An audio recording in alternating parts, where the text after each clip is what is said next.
जय गुरु जी। वीडियो को लाइक कीजिए, चैनल को सब्सक्राइब कीजिए और बेल आइकन नोटिफिकेशन को ऑन कर लीजिए ताकि जब भी नया सत्संग वीडियो गुरु जी महाराज चैनल पर अपलोड हो तो उसका नोटिफिकेशन आप तक तुरंत आ जाए और फिर आप जल्दी से चैनल पर आएँ और महाराज का दिव्य आशीर्वाद ले पाएँ, वो भी सत्संग सुनकर।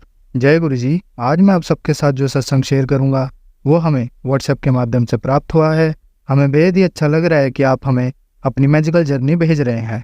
संगत जी ऐसे ही अपने प्यारे प्यारे सत्संग हमारे साथ शेयर करते रहें, चाहे आप हमें व्हाट्सएप पर हिंदी में टाइप करके भेजें या फिर नोटबुक में लिखकर या फिर ऑडियो रिकॉर्ड करके।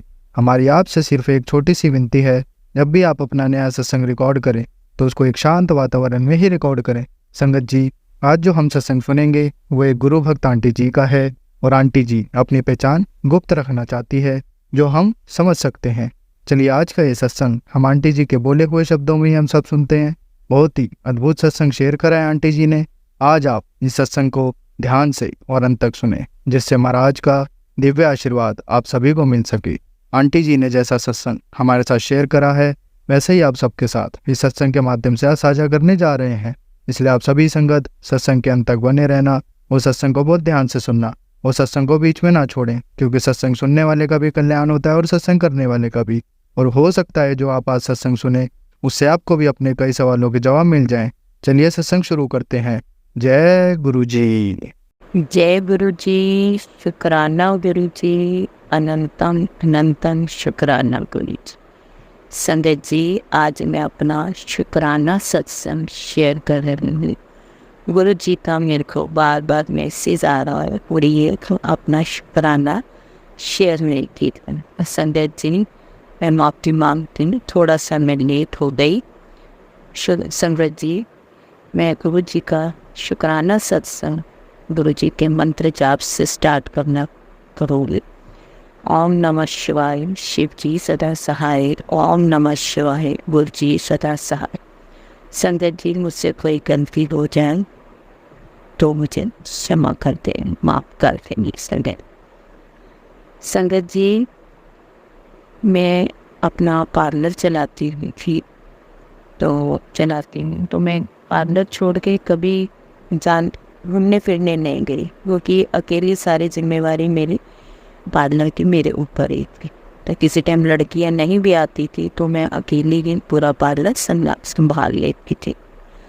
वैसे मैंने स्टाफ में एक लड़की हेल्पर के तौर पे रखी थी और मैं साथ में खूब बराबर काम करती थी, तो इसलिए मैं कहीं जाने की सोचती नहीं।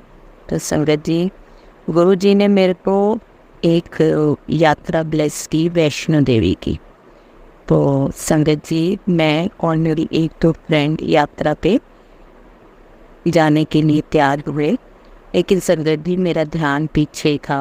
हाय ये लड़की कैसे काम करेगी, अकेली कैसे संभालेगी, पीछे से अगर 2-3 कस्टमर इकट्ठे आ गए तो ये कैसे हैंडल करेगी। बस यही थोड़ी टेंशन के साथ मैं चली तो गई, लेकिन मेरा ध्यान पीछे ही था।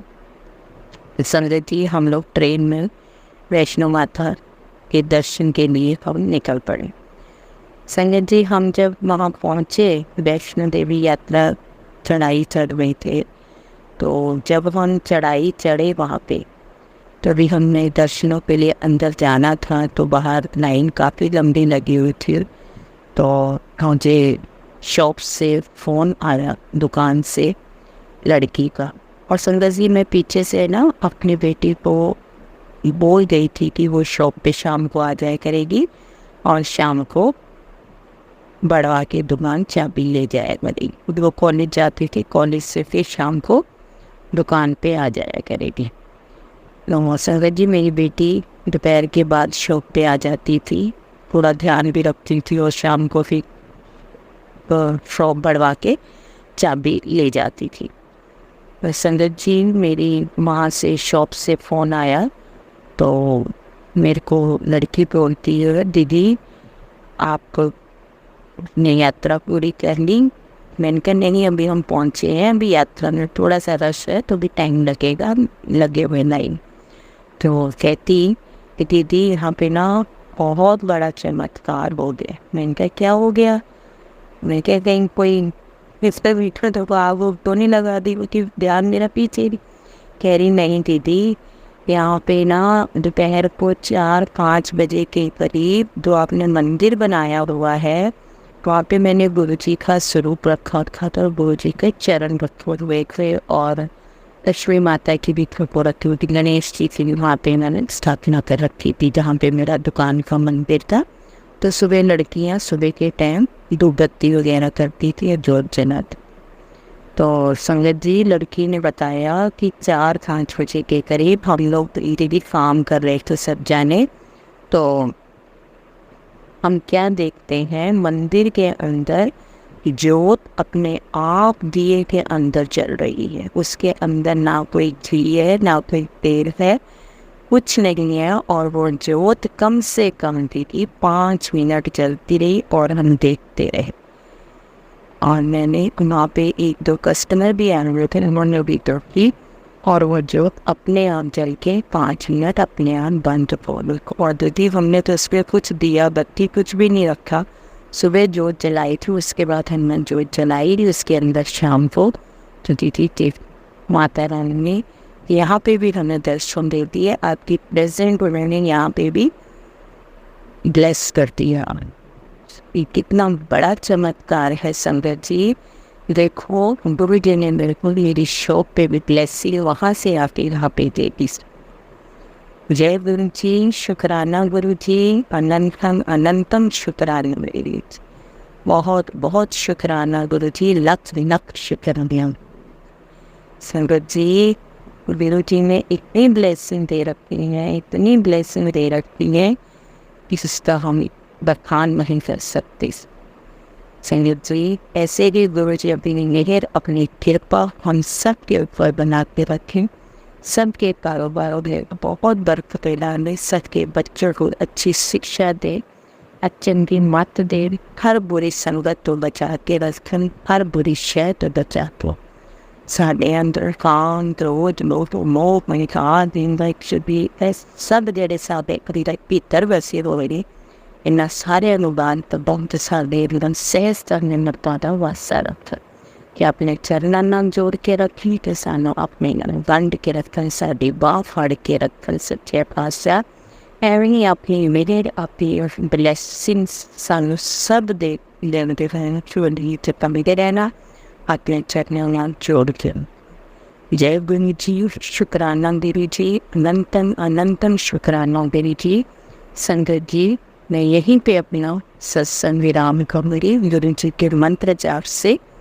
ओम नमः शिवाय, शिव जी सदा सहाय। ओम नमः शिवाय, गुरु जी सेवा। जय गुरु जी, शुक्राना गुरु जी। अगर तुहाडी धी तो कुछ भुल चुक हो गई होवे तो क्षमा कर देना, बख्श देना गुरु जी, बख्श देना। पिछले औकन बख्श के अगे मार्ग पान, जय पातशाह मेहर करें। जय गुरु जी, शुक्राना। संगत जी, अब हम एक गुरु भक्त आंटी जी का सत्संग सुनेंगे। जय गुरु जी, शुक्राना गुरु जी। जय गुरु जी, जय गुरु जी। संगत जी, सभी संगत को मेरा कोटि कोटि प्रणाम और गुरु जी को अनंतम अनंतम शुक्राना। ओम नमः शिवाय, शिव जी सदा सहाय। ओम नमः शिवाय, गुरु जी सदा सहाय। जय गुरु जी। संगत जी, मैं आज अपना शुक्राना सत्संग शेयर कर रही हूँ गुरु जी के चरणों में आज आपके सामने।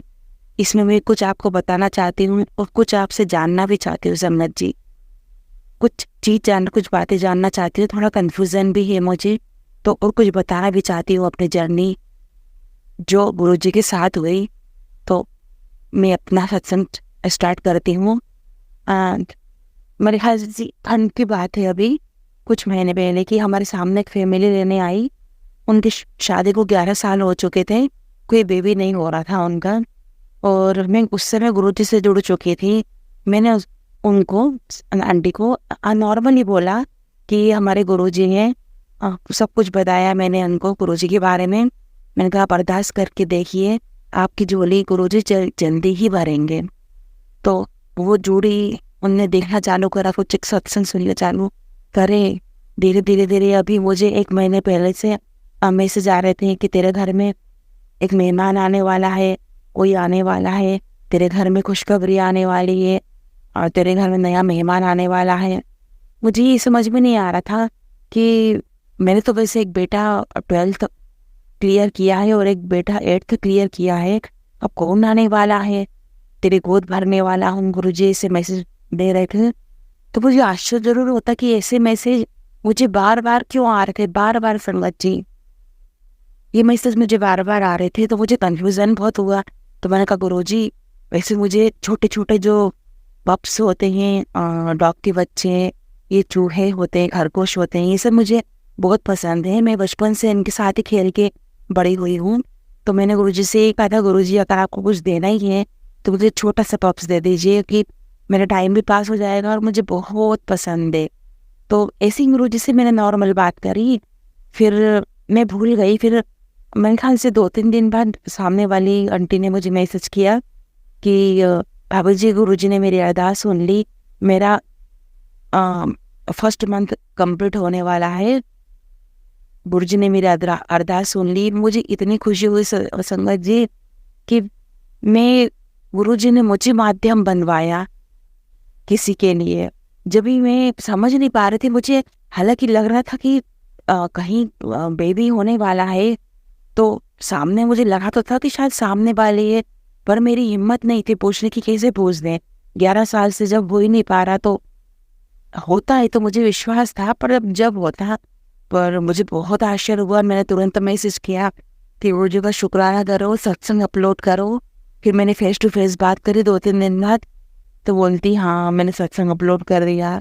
तो ये मेरा शुक्राना सत्संग सा संगत जी गुरुजी का बहुत बहुत शुक्राना करती हूँ कि गुरुजी ने मेरी याद रखी। मैंने किसी को बताया, उनने मेरे थ्रू गुरुजी से जुड़े, और मैं तो फिर हम आप और हम तो एक जरिया है, उनको गुरुजी को जोड़ना ही था, सालों हो गए थे। तो गुरुजी ने उनकी बहुत भरी, बहुत ही खुशी हुई सुनकर, जानकर इतनी खुशी हुई कि मैं बयान नहीं कर पाती संगत जी।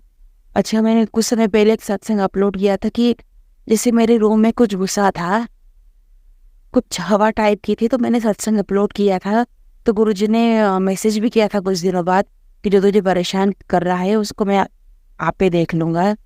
फिर कुछ दिन बाद मुझे मेरे पोर्च पर बटरफ्लाई मरी हुई मिली। मतलब संगत जी कैसी मरी हुई मिली, वो 2 पंख रहते हैं, 2 पार्ट तो रहते ही हैं, 2 पार्ट अलग अलग पड़े थे। मुझे पहले देखकर आश्चर्य हुआ, मैंने कहा बाप रे, इसको तो मैं रोज उड़ते हुए देखती थी, कैसे खत्म हो गई। फिर ध्यान आया कि गुरुजी बोलते हैं कि मैं अपने ऊपर कष्ट ले लेता हूँ आप लोगों के। तो जरूर वो चीज़ जो खुशी थी घर के अंदर, जो बुरा करने वाली थी, तो गुरुजी ने इसको अपने ऊपर ले लिया। वो तितली के रूप में उसके 2 पार्ट हो गए। बहुत दुख हुआ उस तितली को देखकर। ब्लैक कलर की थी और चित्ते थे उनको, ब्लैक एंड वाइट थी। बहुत दुख तो हुआ, लेकिन कितनी बड़ी समस्या थी। मैं तो सोचती थी कि जो हवा थी, जो साया था, जो घर में घुसा था, क्या करना चाह रहा होगा, क्या नहीं चाह रहा होगा। अच्छा संगत जी, वो मुझे टच जो भी क्या था वो मुझे टच जरूर करता था संगत जी। मतलब मुझे बैक साइड भी टच करता था, सामने ब्रेस्ट भी टच करता था। मतलब मुझे क्लियर फील होता था, जो कि गुरुजी ने जोड़ा है। तो इतनी बड़ी बात है कि वो मेरा मिस यूज नहीं कर सका संगत जी। इस बात का तो मैं गुरुजी से अनंत शुक्राना करती हूँ कि गुरुजी जिसको भी अपने साथ जोड़ते हैं, उसके साथ कोई बुरा, कुछ गंदा नहीं हो सकता। वो मुझे जिस तरह से वो होता था, मुझे बुरा जरूर लगता था कि इसकी बहुत ही गंदी सोच, बहुत ही गंदा था वो। लेकिन देखो, गुरुपा ने उसको मुझसे दूर कर दिया। कौन था, क्या था, ये आज तक पता नहीं पड़ा। बस गुरुजी ने ये जरूर बताया था कि वो साया है तेरे घर में है, जो साया है तेरे घर में। मैं इसका मैसेज आता था, इसलिए गुरुजी का अनंतम शुक्राना।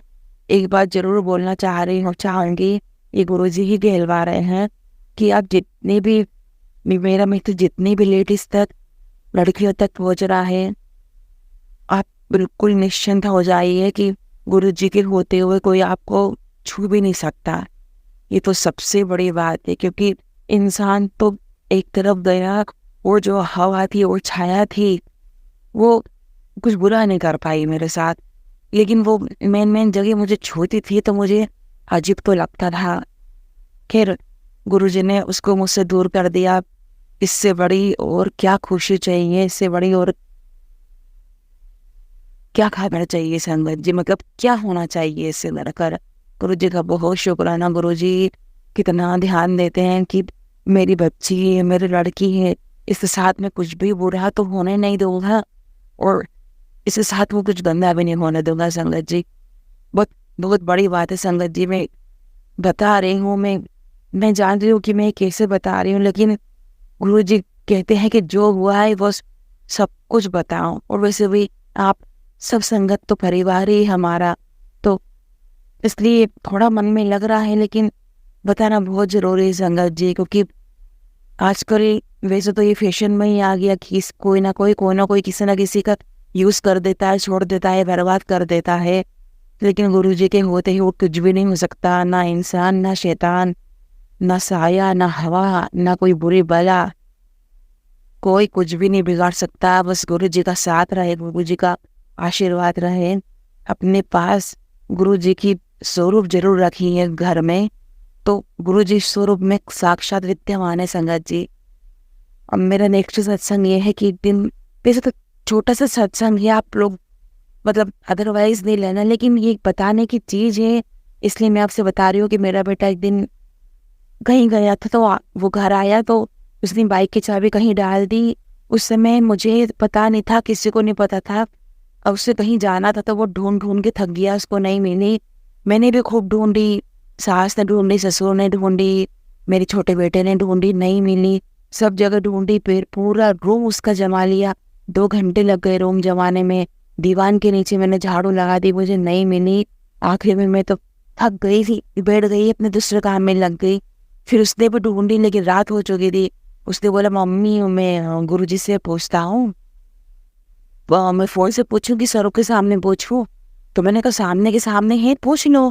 वैसे भी कई बार उसके लिए उसे कुछ पूछना रहता है गुरुजी से। वो मुझसे कहता है कि मम्मी ऐसा गुरुजी से आप पूछ लीजिए। इमीडिएटली गुरुजी मुझे थॉट देते हैं कि नहीं, तेरे लड़के का मामला है, उससे पूछने दे, वो मुझसे पूछेगा। क्योंकि मुझसे डायरेक्ट कनेक्शन बना।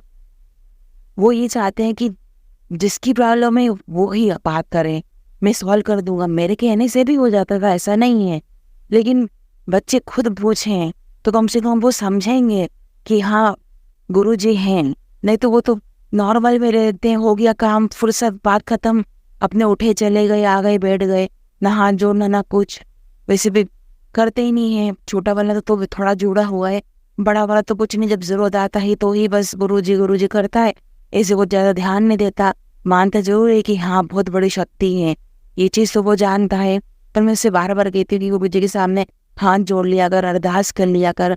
वो हर चीज सुनते हैं, अपनी बात रखो, फिर क्या सही है क्या गलत वो देख लेंगे। फिर उनने गुरुजी से अरदास करी, बस अरदास करके मोड़ा ही है। गुरुजी ने उसको थॉट दिया कि दीवान के नीचे एक बार देख ले। जबकि दीवान के नीचे मैंने झाड़ू लगाई, पर मेरे झाड़ू से वो की जो बाइक की थी वो कोने में चली गई। और उस अरदास करके जैसे ही रूम में गया, जैसे उसके दिमाग में गुरुजी ने थॉट डाला, उसने जैसे ही नीचे झुका उसको की मिल गई। वो खुश हुआ, कहता मम्मी गुरुजी ने तुरंत सुन लिया। तो मैंने उसको बोला, मैंने कहा ऐसा कुछ हो नहीं सकता कि गुरुजी से रिक्वेस्ट करो और वो पूरा ना हो। हाँ अगर वो अपनी भलाई के लिए नहीं है तो वो नहीं होगा। अच्छा गुरुजी, संगत जी, बहुत दिनों से मैं मैसेज सत्संग सुन रही थी कि जो आपने अरदास लगाई है वो जब पूरी होगी तो आपको शुक्राना तो करना ही है गुरुजी का, शुक्राना सत्संग। पर अभी मैसेज बहुत आ रहा था कि मैं तेरी अर्जी कबूल कर रहा हूँ, ये तो तूने मांगा है मैं वो दे रहा हूँ, पहले शुक्राना कर। तो मैं ये सोचती थी कि जब मेरी अर्जी कबूल हो जाएगी जब तो मैं शुक्राना करूँगी। अभी मैं एकदम से कैसे कर लो, कि कहते हैं ना गुरुजी कि जब तक पूरी नहीं हो बिल्कुल चुप रहो, जब पूरी हो तो बिंदास खुल के बताओ कि मेरा ये काम हुआ है। फिर मैं बहुत दिन से मैसेज पढ़ रही थी तो मुझे आश्चर्य भी हो रहा था कि गुरुजी बोल रहे थे कि मैसेज आ रहा था कि शुक्राना करे, काम होने वाला है। तो मैंने गुरुजी से अरदास लगाई है। संगत जी, मैं जहाँ रहती हूँ वो 20 साल हो गए मैं जिस घर में रहते हुए। शादी को भी मेरे 20 साल हो गए हैं। शुरू के 2-3 साल तो मुझे कोई प्रॉब्लम नहीं आई, क्योंकि मैं, मेरे अंकल और मेरा बेटा, हम 3 थे। हमारे सासुर गांव के हैं। वो जब गांव छोड़कर परमानेंट यहाँ आ गए हमारे साथ रहने के लिए, मतलब घर तो खैर मेरी सास के नाम का है, प्रॉपर्टी पूरी उन्हीं की है। तो आए, पहले तो आते ही साथ ऑपरेशन हो गई, कैंसर हो गया, ऑपरेशन फिर से हुआ, फिर ससुर का ऑपरेशन हुआ, फिर सास का ऑपरेशन हुआ, फिर कीमोथेरेपी हुई। सालों साल लगातार बीमारी, ऑपरेशन, कैंसर, बीमारी, ऑपरेशन, ये बीमारी, वो बीमारी, एडमिट होना। मतलब मैं 24 साल की थी जब ही से ये सब नाटक चालू हो गया कि ये बीमारी, वो बीमारी। तो अब 24 साल की लड़की, शादी को अभी 2 साल भी नहीं हुए हैं, कितने अरमान रहते हैं लाइफ में कि घूमेंगे, फिरेंगे, खाएंगे, एक नई नई लाइफ है। लेकिन संगत जी, मेरी तो पूरी लाइफ सेवा में निकल गई।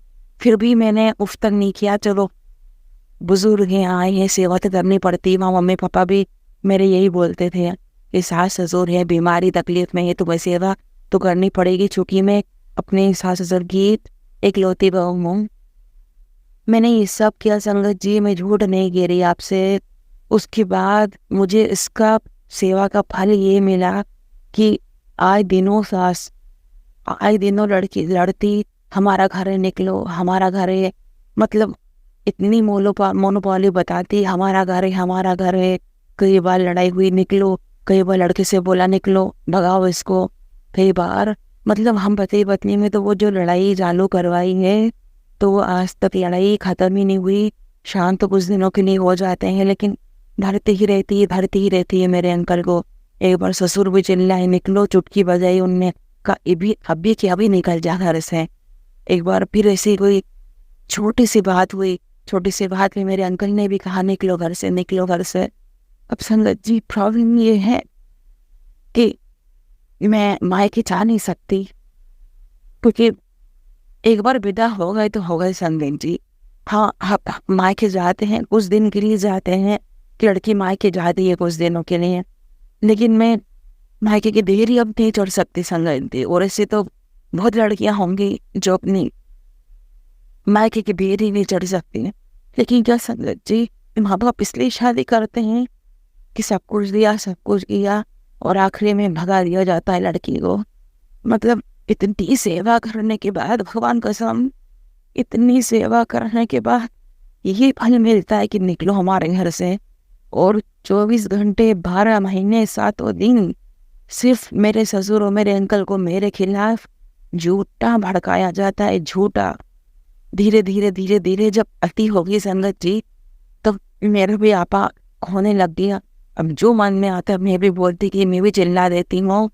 हालांकि गुरु से जुड़ने के बाद थोड़ी कमी तो मुझ में आई है, लेकिन संगत जी, गुरु जी यही बोलते हैं कि जो पिछला हुआ उसको भूल जा, नई तरीके से जिंदगी शुरू कर।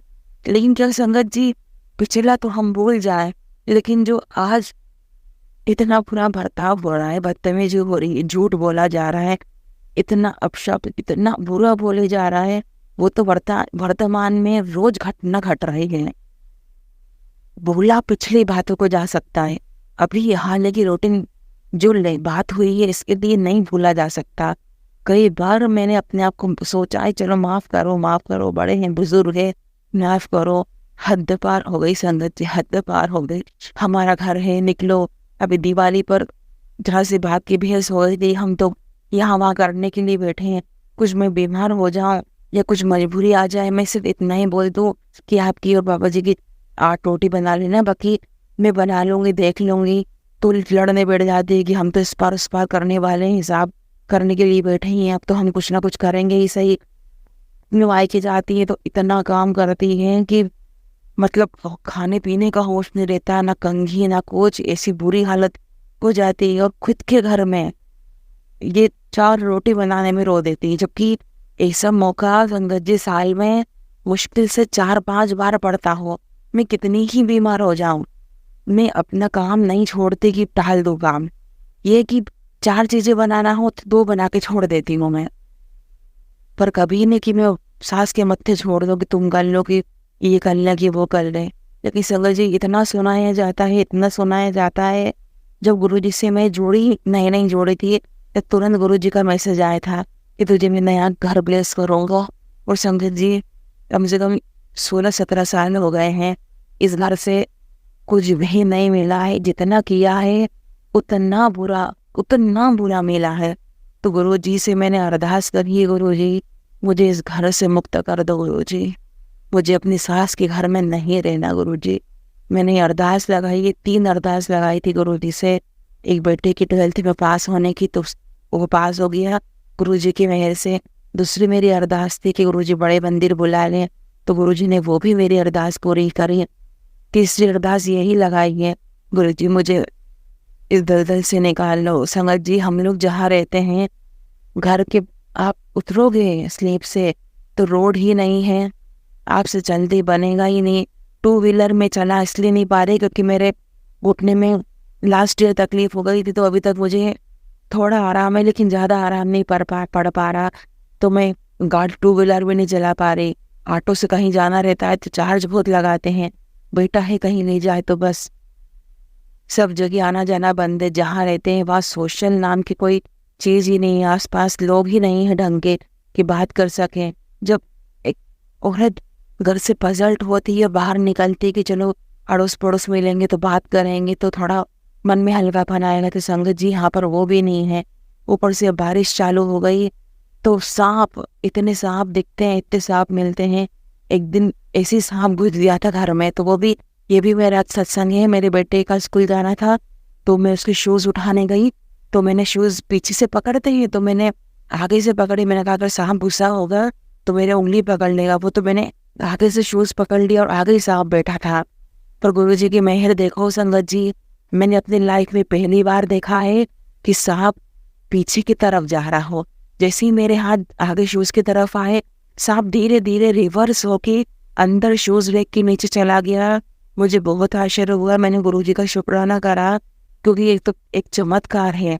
इंसान को पता नहीं कहाँ कौन सी चीज़ बैठी है, अपन वहाँ हाथ डालेंगे तो सांप तो लपकेगा काटने के लिए, क्योंकि इसका नेचर ही है काटना, क्योंकि वो डरता है इसलिए वो अटैक करता है। लेकिन बिल्कुल उल्टा ही हुआ संगत जी, वो रिवर्स हो गया, अंदर चला गया। फिर एक लेबर बुलवा की साफ सफाई करवा के सांप जब निकला संगत जी, कम से कम 3 फीट का इतना मोटा सांप था कि मैं देखकर ही दंग रह गई। और मुझे जरा से जब मुंह देखा था तो मुझे लगा छोटा सा होगा, सीता की लट होती है जो, तो वहाँ पे जब देखा तो मैं दंग रह गई संगत जी। मेरे ससुर ने उसको मारने के लिए खोलता पानी इतना डाला कि वो मरा ही नहीं संगत जी। आखिर में फिर लठ लेकर उसको मारना पड़ा। हमारे ससुर हमेशा ये बात बोलते हैं कि सांप अगर घर में घुस गया तो उसको मारो, क्योंकि वो काल है। आप अगर उसको आज भगा दोगे तो वो कल फिर आएगा, परसों फिर आएगा, उसको मार दोगे तो वो मुक्त हो जाएगा। तो हम लोग सांप को मार देते हैं। अब गुरुजी से जुड़ने के बाद गुरुजी जब मालूम पड़ा कि गुरुजी तो साक्षात भोलेनाथ हैं, तो एक असमंजस इतना होने लग गया कि सांप तो घुसना बंद होंगे नहीं, तो गुरुजी क्या करें। मारे नहीं मारेंगे तो भी परेशानी, मारेंगे तो भी परेशानी। तो गुरुजी इसके लिए तो आप ही बताइए क्या करें। मैं तो आपसे गुरुजी यही कहूँगी कि मेरे परिवार में 6 मेंबर हैं गुरुजी, हमको सांप महाराज के दर्शन ही नहीं हुए, अंदर घुसना तो दूर की बात, रोड पर भी नहीं दिखे। आपसे हाथ जोड़ के रिक्वेस्ट है, अरदास है गुरुजी, देखना ही नहीं चाहते, देख कर डर लगता है। अभी थोड़ी देर पहले बारिश हो रही थी तो बेटा ने बोला कि मम्मी अब तो सांप घुस जाएगा घर में। उसका बोलना हुआ और सांप का आना हुआ। अब वो जब तक लकड़ी लेने जाता, अब मुझे ये डर कि जब तक वो लकड़ी लेकर आएगा जब तक सांप तेजी से अंदर घुस जाएगा। तो चप्पल रखी थी, मैंने चप्पल उठाई और सांप की तरफ फेंक दी तो वो बाहर निकल गया। लेकिन संगत जी ये कोई हल नहीं है, वो अभी चला गया, कितनी देर हम लोग देखेंगे, फिर तो वो आएगा ना अंदर। रात बेरात मेरे अंकल आते हैं, लड़का आता है मेरा, तो मुझे बस ये डर खाया जा रहा है। हालांकि मैं ये तो जानती हूँ कि गुरुजी हैं तो कुछ होने नहीं देंगे, लेकिन गुरुजी मैं तो आपसे हाथ जोड़ के अरदास करती हूँ, मुझे ये सांप नाग देवता कुछ भी नहीं दिखे, ना बच्चों को, ना अंकल को, ना परिवार के किसी सदस्य को दिखे। बिल्कुल जहाँ भी रहे दूर रहे, घर में घुसे ही नहीं। तो मैं संगत जी कह रही हूँ, हम लोग जहाँ रहते हैं वहाँ कन्वेंस की प्रॉब्लम, किसी भी तरह से कोई मतलब अगर आप बीमार हो गए और अगर बेटे अंकल नहीं हैं तो समझ जाओ कि आप मरण तक पहुंच जाओगे जब तक अस्पताल पहुंचोगे, क्योंकि ना रोड, ना अच्छी कॉलोनी, ना अच्छी फैसिलिटी, ना कुछ। तो मैं गुरुजी से यही बोलती हूँ, गुरुजी बच्चे बड़े हो रहे हैं, अच्छी कॉलोनी मिले, अच्छी संगत मिले, गुरुजी की संगत मिले। तो मैंने गुरुजी से ये अरदास करी है कि गुरुजी मैं नहीं कहती कि मुझे नया मकान दे दो, मुझे तो किराए का मकान दे दो, बस वो मकान गुरु कृपा का होना चाहिए, उसमें गुरुजी का घर होना चाहिए। मुझे मेरा कुछ भी नहीं चाहिए, सही संगत जी, कुछ भी नहीं होता अपना। माँ बाप शादी जरूर कर देते हैं, लेकिन वो विदा करने के बाद यही होता है कि लड़की विदा हो गई मतलब सब कुछ खत्म, अब झेलो अपनी लाइफ। तो मुझे मेरा तो कुछ नहीं चाहिए। अब जब मैं 42 साल की हो गई तो अब क्या मेरा मैं अपना करूँ। तो मैं गुरुजी से यही अरदास, यही विनती है, गुरुजी मुझे गुरु कृपा भेंट कर दो, गुरुजी मुझे गुरु कृपा ब्लेस कर दो, गुरुजी नहीं चाहिए मुझे नया ना विला ना फ्लैट चाहिए ना कुछ चाहिए। मुझे ये ज़रूर बोला है कि जहाँ मेरा हस्बैंड काम करते हैं वहीं वहीं ब्लेस कर दो गुरु कृपा। मैंने गुरुजी से यही अरदास लगाई है और मुझे जल्द से जल्द वहाँ अपने को मुझे गुरु कृपा चाहिए, वो घर ही मुझे गुरु कृपा का घर चाहिए। मैं गुरुजी से यही विनती करती हूँ कि वो घर ना हो, वो गुरु कृपा हो। उस घर में जैसी मैं कदम रखूँ तो किसी भी इंसान की हिम्मत नहीं हो कि मुझे उस घर से निकाले। कहाँ जाऊंगी संगत जी मैं। हाँ, अब तो ये एक तसल्ली जरूर हो गई कि यहाँ से भगाई जाऊंगी तो मैं अपने मायके तो नहीं जा सकती, पर गुरुजी ने एक मायका और दे दिया है। तो मैं तो गुरुजी से बोल दिया कि मुझे यहाँ से भगाया तो मैं गुरुजी पे दिल्ली आ जाऊंगी, बड़े मंदिर। फिर तो आप रखोगे ना, क्या करें संगत जी।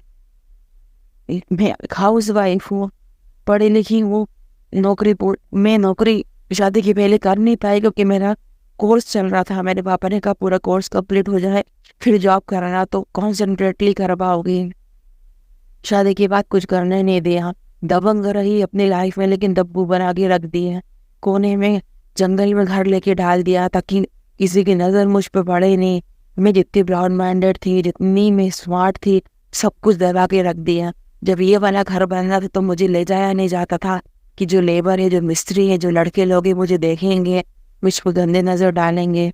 और एक कैसी सोच है इन लोगों की, परिवार वालों की। संगत जी, एक लड़की इतने बड़े शहर से आई है, टुच्चे शहर में, एक छोटे शहर में आई है, तो क्या वो ये सपने लेकर आएगी कि तुम मुझे, मैं अगर सुंदर होती तो मुझे दबा के रख दो कि कोई मुझे देख ही नहीं पाए। क्लियर बोला जाता था, क्लियर, कि नहीं तुमको तो ऐसी जगह रखेंगे, कोई आसपास ज़्यादा लोग नहीं हो। चलो 20 साल हो गए ये सब करते करते, पर अब तो बहुत घुटन होती है गुरुजी। सब जानते हैं, आप तो सब देख रहे हैं, मुझे इस घर से इतनी घुटन हो रही है गुरुजी कि ऐसा लगता है कि अब सूली चढ़ जाऊं मैं, गुरुजी सूली चढ़ जाऊं। मुझे इस घर से मुक्त करो गुरुजी। यहाँ पे रखने में, चलने में कुछ भी सुख सुविधाएं नहीं है, बच्चों के लिए ढंग का रूम नहीं है, बार बार कहीं भी बैठ जाऊं, बार बार इंटरफेयर। हमारे सास ससुर इतना इंटरफेयर करते हैं संगत जी, जहाँ बैठे झाँक कर देखेंगे, दौड़ दौड़ कर आएंगे, लेटे होंगी तो सास दौड़ दौड़ कर आएंगी, कुछ खा रहे होंगे तो दौड़ दौड़ कर आएंगी, कमरे में होंगे तो झाँकेंगे, बच्चों के कमरे में हो तो झाँकेंगे। बीच में तो सास ऐसी पागल हो गई थी कि मैं अगर अपने बेडरूम में हूँ और अगर चटकने लगी तो जोर जोर के दरवाजा खटखटाती थी कि मैं क्या कर रही हूँ बेडरूम में अंदर। इतना झेल चुकी मैं। गुरुजी से मैं यही बोल रही हूँ कि मैं पुरानी बातें सब कुछ भूलने को तैयार हूँ, लेकिन जो रोज का चल रहा है मैं उसे कहाँ तक बर्दाश्त करूँ गुरुजी, कहाँ तक बर्दाश्त करूँ। मेरी परीक्षा ली जा रही है, अगर गुरुजी मेरी परीक्षा ले रहे हैं तो मेरे कलेजे के अंदर पे तो झाँको ना गुरुजी। कितनी दिल खुला हो चुका है, क्या वो परीक्षा के लायक भी बचा है? फिर भी चलो ठीक है गुरुजी, ले लो परीक्षा, लेकिन मुझे ये दलदल से निकालो गुरुजी। आपका कहना था कि शुक्राना सत्संग शेयर कर दो तो मैं तुम्हारी अर्जी कबूल करूंगा, तुम जो चाहोगे वो होगा। गुरुजी मैंने अपना शुक्राना सत्संग शेयर कर रही हूँ, मुझे इस दलदल से निकाल दो गुरुजी, मुझे इस दलदल से निकाल दो। इस घर में मैं 1 रुपए का सिक्का भी नहीं लगाना चाहती, कि 1 रुपए का सिक्का लगा के मुझे कुछ सर्विसिंग रिपेयरिंग इस घर की करवानी पड़े, क्योंकि मैं इस घर में रहना ही नहीं चाहती। इस घर में जितने का घर बना है उससे 10 गुना पैसे लग चुके हैं संगत जी, लेकिन घर में अशांति, बीमारी, मनोसियत, ऊपर से बददुआ, ऊपर से ये बोला जाता है हमारा घर है निकलो। मैं नहीं रहना चाहती गुरुजी। मेरा स्वाभिमान चूर चूर हो गया, ठेस नहीं पहुंची गुरुजी, चूर चूर हो गया स्वाभिमान। और जब यहाँ से मुक्त करो गुरुजी। मैं ये भी नहीं कह रही हूँ कि मुझे आज की आज घर दो। 17 साल हो गए गुरुजी इस घर से मुक्त होने के लिए, और जितने दिन आप मुझे और इस घर में रखोगे तो ठीक है, पर मुझे गुरु कृपा ब्लेस कर दो गुरुजी।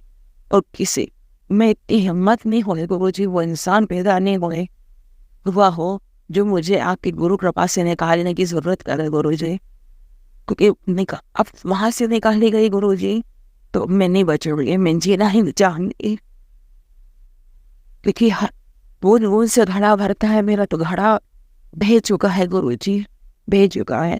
और भगवान गुरुजी आप जानते हो कि मैंने अपने सास ससुर की सेवा में कोई कमी, कोई कसौटी नहीं करी, लेकिन उसके बाद भी अथा बुरा बोला जाता है, इतना गंदा बोला जाता है। मुझे मेरे माँ बाप को भी बुरा बोला जाता है, मेरे भाई बहन दीदी को भी बुरा बोला जाता है। नहीं गुरुजी, कोई बख्शता नहीं है, अंकल भी नहीं बख्श रहे मुझे बोलने से। बस माँ की बात में लगे रहते हैं, माँ की बात में लगे रहते हैं। मैं तो कहूँगी गुरुजी इन तीनों को रहने दो, मुझे मेरे दोनों बच्चों से फुर्सत कर दो गुरुजी। जब ये तीनों जने रहेंगी, जब इनको मालूम पड़ेगा कि तीनों के दूसरे तीसरे के लिए कितने अच्छे हैं, क्योंकि जब तक मैं इस घर में हूँ जब तक इनको सुख है। मैंने ये धीरे छोड़े इनके सुख खत्म हो जाएंगे। हालांकि मैं ये भी जानती हूँ कि अंकल के बिना मैं नहीं रह सकती, क्योंकि मेरा गुजारा तो वही चला रहे हैं, मुझे अंकल के सामने हाथ फैलाने पड़ते हैं।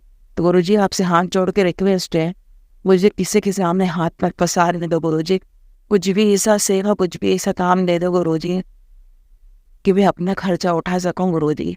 और जो शरीर मेरा भारी हो गया, जो बिगड़ गया, जो जितना बुरा मेरा शरीर हो गया, उसको जल्द से जल्द रिपेयर कर लो गुरुजी। ये तो एक मशीन है जो चल चल के घिस चुकी है गुरुजी, इतनी चलाई गई है इस शरीर रूपी मशीन को कि वो घिस चुकी है गुरुजी। उसमें ऑयल डालना पड़ेगा, ग्रीस डालना पड़ेगा, रिपेयर करना पड़ेगा, वो तो आप ही कर पाओगे गुरुजी। वापस शरीर को, इस बेजान मशीन को, उसको पटरी पर ला दो गुरुजी, वापस चलाने लायक बना दो। और अब मैं खुद के लिए जीना चाहती हूँ संगत जी, अपने बच्चों के लिए जीना चाहती हूँ। मैंने 20 साल सबके लिए समर्पित कर दी, पर मैं अपने लिए जीना चाहती हूँ। मुझे ऐसी जगह गुरु कृपा ब्लेस कर दो गुरुजी, जहाँ आपकी इतनी संगत हो कि मुझे हर सप्ताह सत्संग में जाने का मौका मिले। अब मेरी ज़िंदगी में बस एक ही उद्देश्य रह गया, बच्चों की को देखना, उनको पढ़ाना, उनको खिलाना पिलाना, उनकी देख रेख करना और गुरुजी आपकी सेवा करना।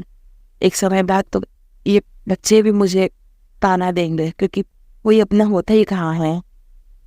इसलिए गुरुजी मुझे सेल्फ डिपेंड कर दो, मुझे गुरु कृपा बख्श दो गुरुजी। हाँ, जोड़ के विनती करती हूँ। एक भिखारी आपके दर पे खड़ा है, ये भिखारी गुरुजी, उसकी झोली में गुरु कृपा डाल दो गुरुजी। और एक एक दिन, एक एक पल बहुत मुश्किल से घर में कट रहे हैं गुरुजी, मेहर करो गुरुजी। जय गुरुजी। वो संगत जी, जिससे मैंने आपको बताया था कि मुझे आपको कुछ बताना था और कुछ आपसे पूछना था, तो पूछना मुझे ये था कि बहुत दिनों से मैं इसे जा रही हूँ गुरुजी के सत्संग सुन रही हूँ। उसमें गुरुजी बताते हैं, सत्संग संगत जी बोलती हैं कि 41 दिन का जपजी साहब का पाठ पढ़ना है और शिव चालीसा पढ़ना है, और कभी कभी शिव महापुराण भी बोला जाता है। तो मुझे ये समझ में नहीं आता कि 41 दिन में हमारे 7 दिन तो वैसे ही खराब हो जाएंगे। तो 41 दिन में 7 दिन ये चले गए तो 7 दिन तो माइनस हो गए, तो 41 दिन का कोटा पूरा कैसे होगा? पहली चीज। दूसरी चीज ये कि जगदीप साहब का पाठ में जो मतलब मैंने अभी तक पढ़ा नहीं है, मैं शिव पुराण की बात करूं, जैसे कि जो श्लोक है मेरे ख्याल से 39 के लगभग होंगे, तो क्या वो एक ही दिन में पढ़ देना है या रोज एक एक पढ़ना है? और रोज एक एक पढ़ना है तो 41 दिन में कैसे कंप्लीट होगा? इन चीज़ों में मैं बहुत कंफ्यूज हूँ। मैं इस चीज़ों का आंसर चाहती हूँ आप लोगों से कि 41 दिन का जो ये जगदीश साहब का पाठ है और शिव महापुराण है, उसे कैसे किया जाए कि 7 दिन भी इंक्लूड हो जाए जो महीने के जो एमसी के रहते हैं लेडीज़ों के, और ये सब कैसे कर सकते हैं, मैं आपसे ये जानना चाहती हूँ। संगत जी, अब मेरा सत्संग बहुत बड़ा हो रहा है, मैं इस सत्संग को यही विराम करती हूँ और मैं आप सबसे हाथ जोड़ के माफ़ी मांगती हूँ कि मुझसे बोलने में, कुछ बताने में, कुछ एक्सप्लेन करने में तो कुछ गलती हो गई हो। तो संगत जी मुझे माफ़ करना, और गुरुपा मुझे अपने चरणों में रख लो। गुरुपा मुझे चरणों में रख लो। हर जगह से भगाया जाता है, मैं जाऊँ तो कहाँ जाऊँ गुरुपा, मुझे अपने चरणों में हमेशा रखना गुरुजी, और मुझे सेवा बख्श कर देना गुरुजी। ओम नमः शिवाय। शिव जी सदा सहाय। ओम नमः शिवाय। गुरुजी सदा सहाय। और गुरुजी मेरा सत्संग जो भी असंगत आंटी, संगत, अंकल शेयर करेंगे, उन पे मेहर करना गुरुजी, उन पे दया करना गुरुजी। जय गुरुजी। शुक्राना गुरुजी। जय संगत जी। शुक्राना गुरुजी। जय बद्री विशान।